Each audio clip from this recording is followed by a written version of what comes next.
Olá amigos, caros irmãos, sejam todos bem-vindos a mais uma exposição doutrinária do Instituto Espírita Amigo Germano.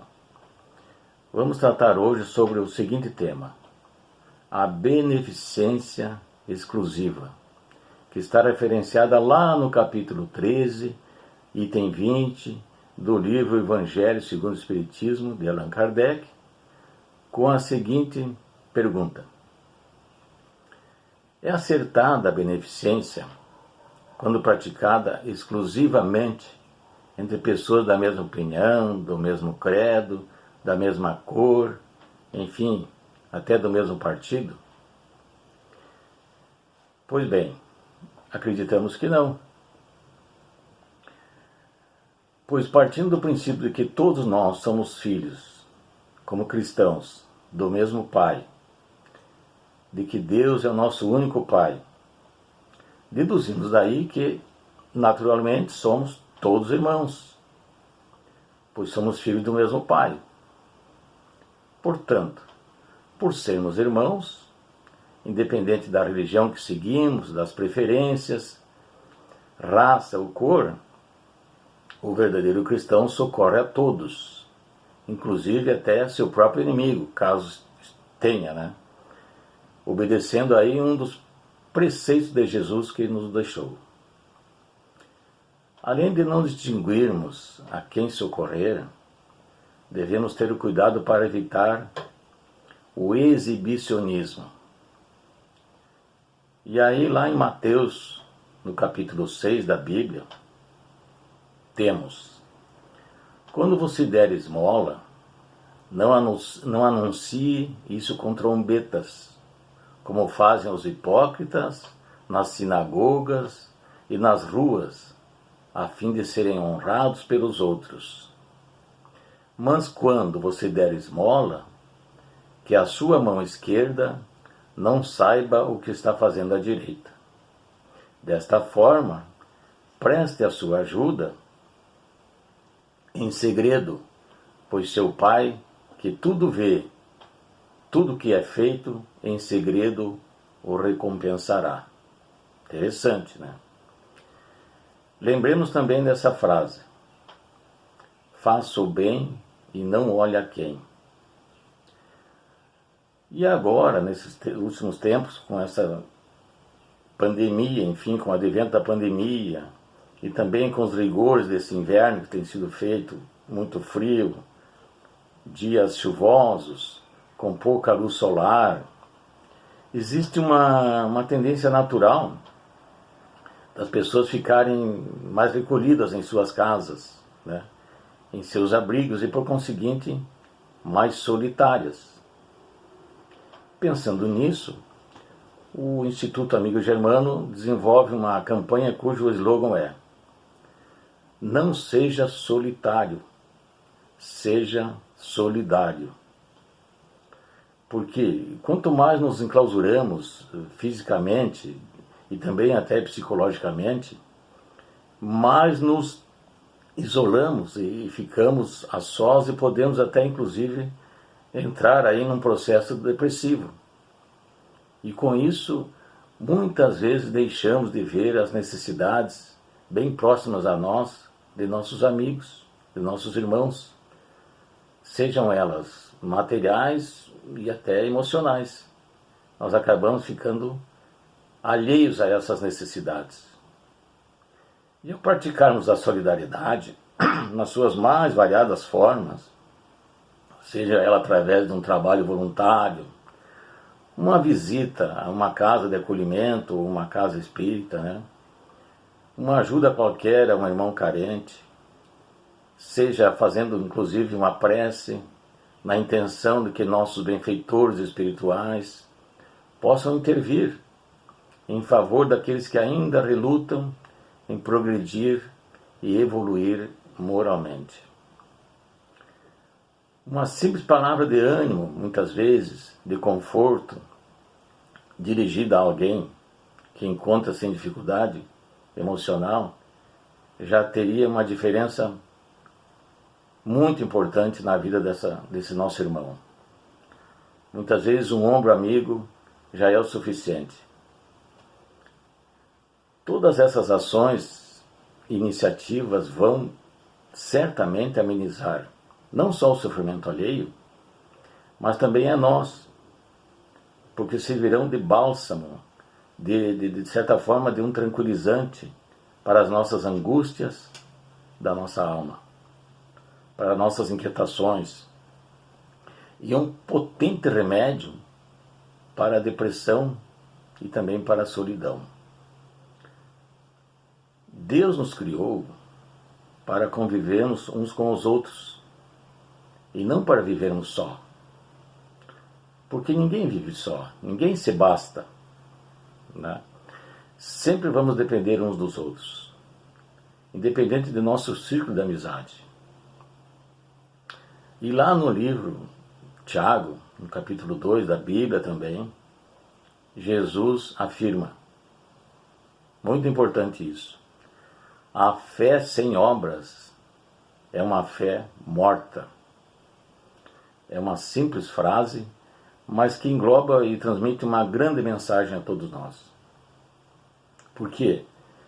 Porque pouco importa eu dizer que tenho fé, que acredito em Deus, enfim, mas eu tenho que dar prova disso.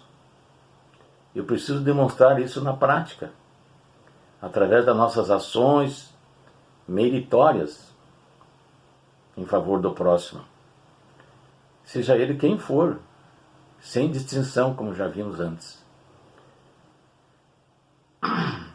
Leon Denis, lá no seu livro Depois da Morte, sobre esse título, ele nos diz que em toda a nossa existência, e em qualquer tempo, nós temos sempre o livre-arbítrio, ou seja, nós temos a livre vontade para tomar nossas decisões.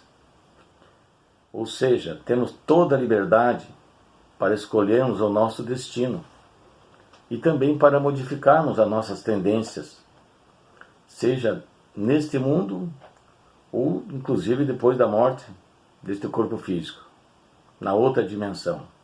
Temos toda a liberdade de escolhermos as nossas ações.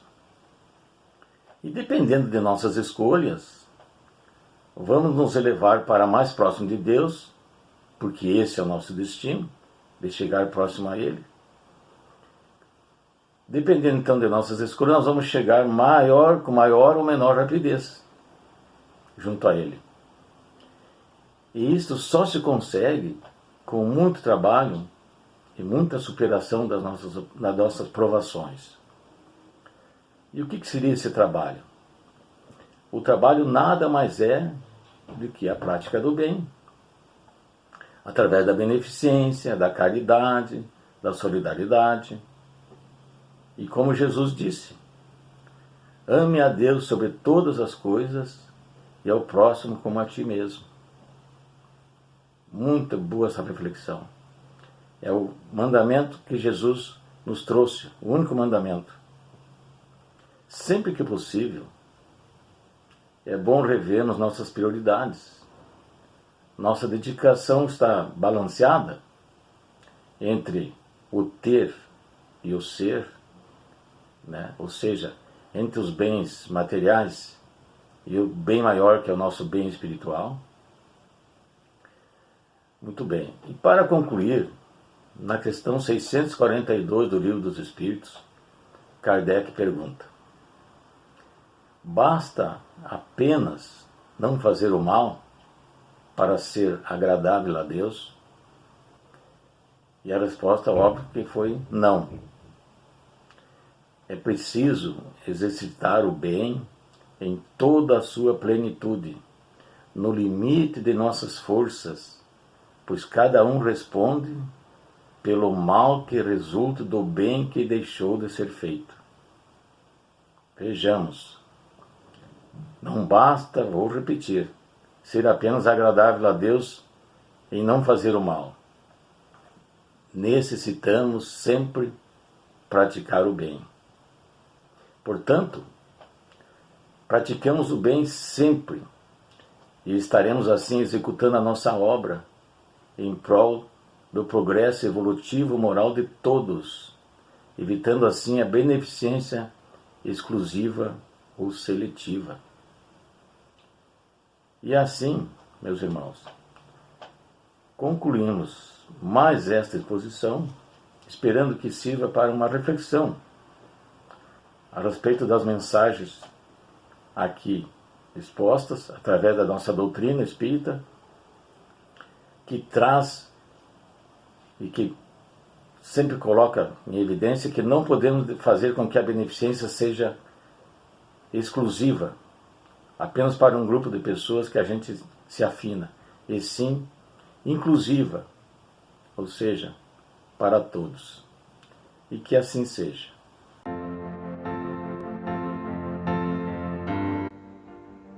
Senhor, há momentos na vida em que a solidão me abraça, meu peito aperta e sinto um nó na garganta.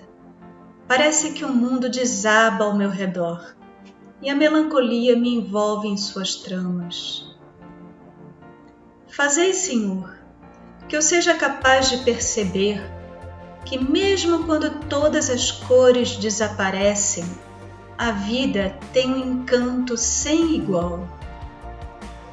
Fazei que eu seja capaz de ouvir o canto dos pássaros e sentir o aroma das flores. Fazei, Senhor, que eu me sinta leve, sabendo que vivo no seu amor.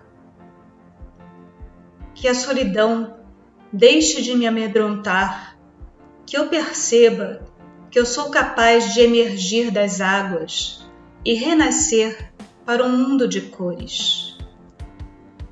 Me ensina, Senhor, o caminho.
Senhor, há momentos na vida em que a solidão me abraça, meu peito aperta e sinto um nó na garganta. Parece que o mundo desaba ao meu redor e a melancolia me envolve em suas tramas. Fazei, Senhor, que eu seja capaz de perceber que mesmo quando todas as cores desaparecem, a vida tem um encanto sem igual. Fazei que eu seja capaz de ouvir o canto dos pássaros e sentir o aroma das flores. Fazei, Senhor, que eu me sinta leve, sabendo que vivo no seu amor. Que a solidão deixe de me amedrontar, que eu perceba que eu sou capaz de emergir das águas e renascer para um mundo de cores. Me ensina, Senhor, o caminho.